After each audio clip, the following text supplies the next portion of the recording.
guys, Christinablackfeather here. Got my camera on the single stand here, so sorry about the wiggle. But I thought I would talk about Game of Thrones last season, get my opinion out there while I'm reviewing the Game of Thrones tarot deck. Now, I had opened the plastic on this, and that's all that I did. But you can see it's got some pretty nice artwork to it. The box is really pretty. And they have some of the cards on the back.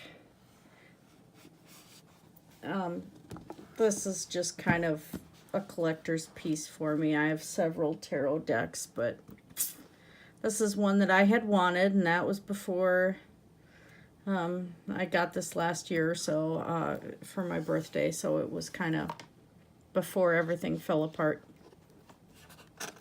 And fell apart it did. The box is deeper, but as you can see, it's, you know, got the plastic case in there, so I would have been excited if there would have been like a book in there with shots from the series or something, but the little book explaining the cards is actually pretty cool. And it's nice that it's just this little hardcover one instead of carrying one of these big manuals around. But anyway, as you can see, this is still in the plastic. So I'm going to go through, just show the cards as I talk about the show. This is on my work desk, so it's not the greatest scene here, but it's where I have space right now. We deal with it. Should have thought to actually take the plastic off of that. But you guys can see that this is pretty much a fresh unboxing. Cards are nice and thick. They're partially fabric cards. I can see it in the pattern. It's just like a plain card, which has some fabric built into the paper. So you got some fabric fibers in the card. So these are pretty similar to plain cards like that. Nice thick deck. Anyway, I, of course, had seen all of the series. All of it. And I was pretty disgusted a bit with the end of season 7, especially the way he went. It was too short, but there was still some decent storytelling involved. But it was just way too short, way too fast. And from what I've seen with interviews with George R.R. Martin, he wanted it to go 10 episodes per season for 7 and 8. The writers only wanted to go for 7 of the episodes. 6 or 7. I think 6. So it wasn't much of a negotiation, but he did say that the actors are getting pretty tired as far as not wanting to be cast in, you know, that role for that many more years. Like Sophie Turner, the red dye was actually ruining her hair and leaving burns on her scalp. That card is really spooky. That's Arya in her blind phase. So, you know, I mean, this series had been going on for quite some time. So I can see where they kind of did that. But HBO, of course, and the writers wanted to get onto their other projects, including these spin-offs, which George R.R. Martin is going to be involved with, thankfully.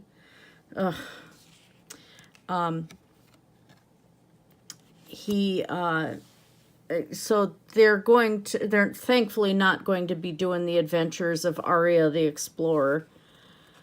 That, I was of mixed emotions of that one, because it's kind of like, okay, it's nice that she's able to take a break as a character, take a break and just try something else. I get that. The only problem is that that was really out of character, because by the end of season 6, she was very much a sociopath. Even in season 7, that girl was a sociopath. She had a life that her emotional connect was not there. And all of a sudden they just changed it around. I mean, episode 2 of season 8, I absolutely loved. I thought episode 2 was fantastic.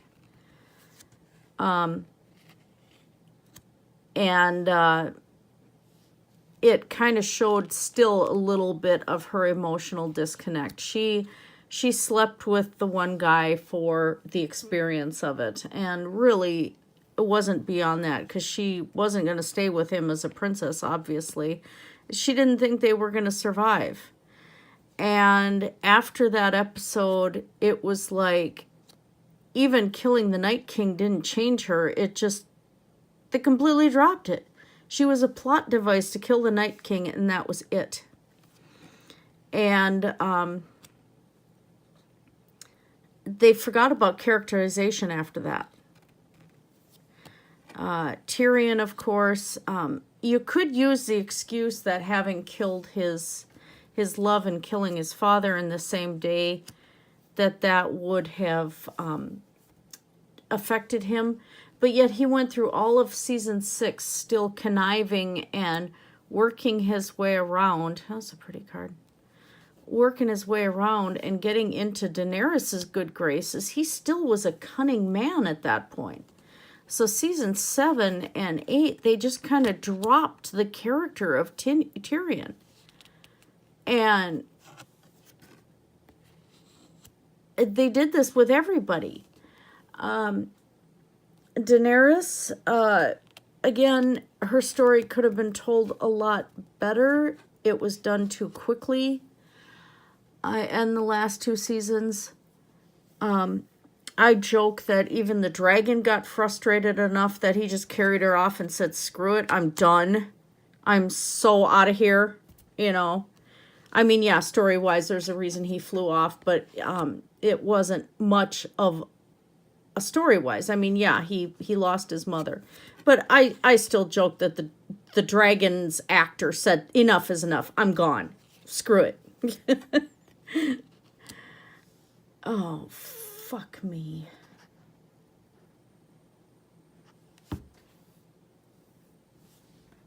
Am I still recording?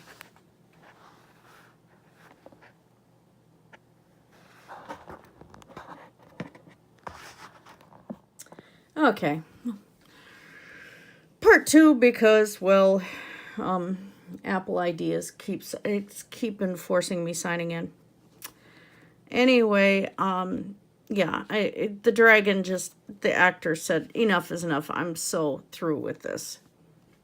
That's it. I'm out of here. A better ending would have been to have Cersei and Daenerys go head to head. And I don't necessarily mean a sword fight or anything like that. Cersei knew Daenerys was coming with dragons. Obviously, there were still storehouses of that alchemist fire. And while, yeah, the ballistas lined up on the walls of King's Landing were not set up to be able to turn, and I get that. But why weren't there any ballistas on the Red Keep? Why weren't there like trebuchets and stuff like that set up with this alchemist fire ready to go? Cersei stood there, the most evil woman in history, and she stood there drinking wine, and that was it. She wasn't even really acting anymore. It was like they just gave up on the character so hard, and there should have been a head-to-head battle. If you're going to wipe out King's Landing, it should have been both sides wiping out King's Landing in an absolute war. And that did not happen. So they made a mess of that too. Arya, they suddenly turned her back into a 12-year-old girl when she's 16. So suddenly we're doing Dora the Explorer at the end.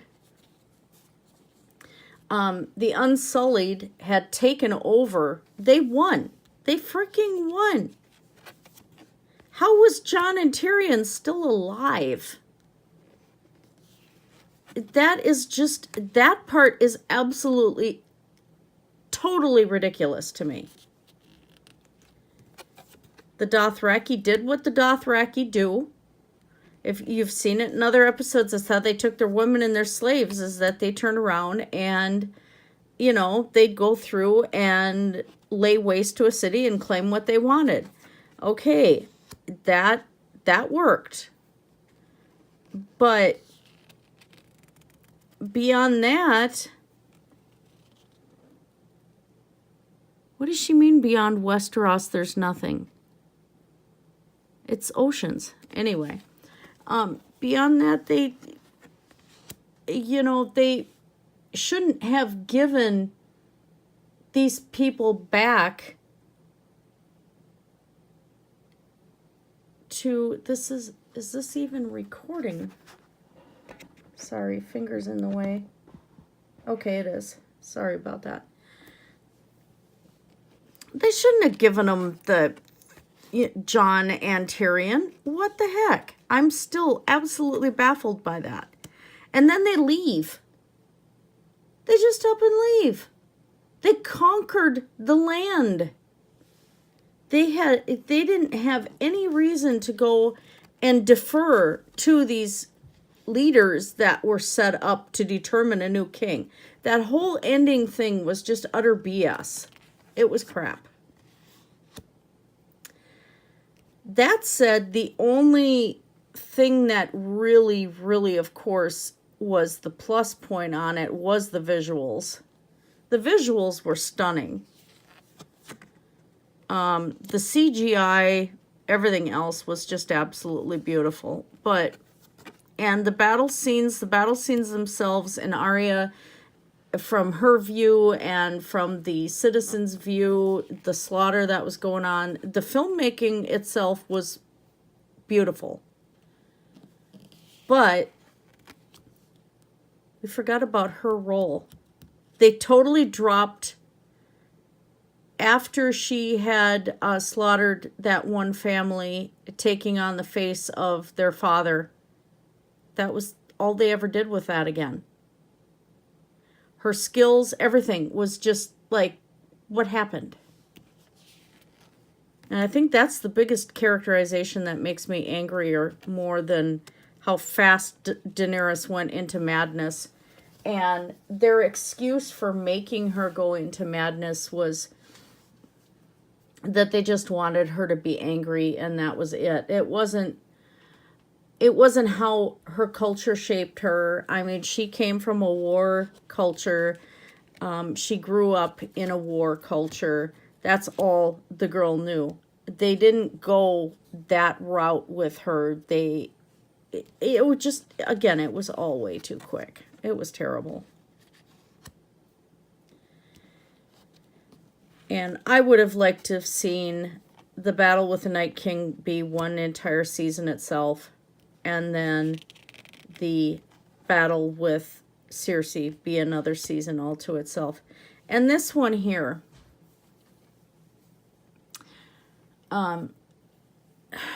according to the books, it's supposed to be her changing Jaime. And that entire story arc where Jaime was growing and becoming a better person and everything just got trashed.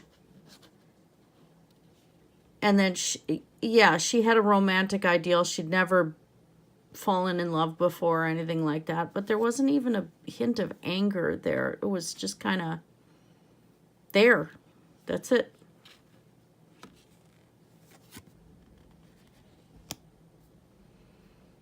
And then they let Jon Snow go, and he rode off with the wildlings, which I kind of knew was going to happen, but he shouldn't be. He should have been executed by the Unsullied. It was so stupid. His end was like, what? And all the notes he was sending off, what happened? They dropped that too. There was a lot of, he got more than one note that he was writing about Jon. This guy was extremely cunning. What happened? Nobody knew Jon was the rightful heir?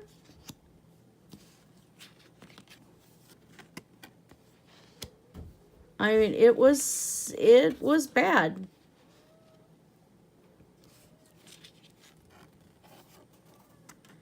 So, yeah. That was a nice card there. So, yeah, that's my thoughts on that. And, yeah, they did turn him into the Fool, which is really sad. They took the most cunning man in Westeros and turned him into the Fool. So those are my opinions on Game of Thrones. I'll edit this and get it put up by tomorrow. Just so you guys know, today's the 23rd. So yeah, there's the Game of Thrones tarot deck. And I'm so disgusted with the show. I don't know if I could use this deck, but it will be here. Anyway, you guys have a great night. Let me get this back to where I can shut this off. Okay. Blessed be everybody.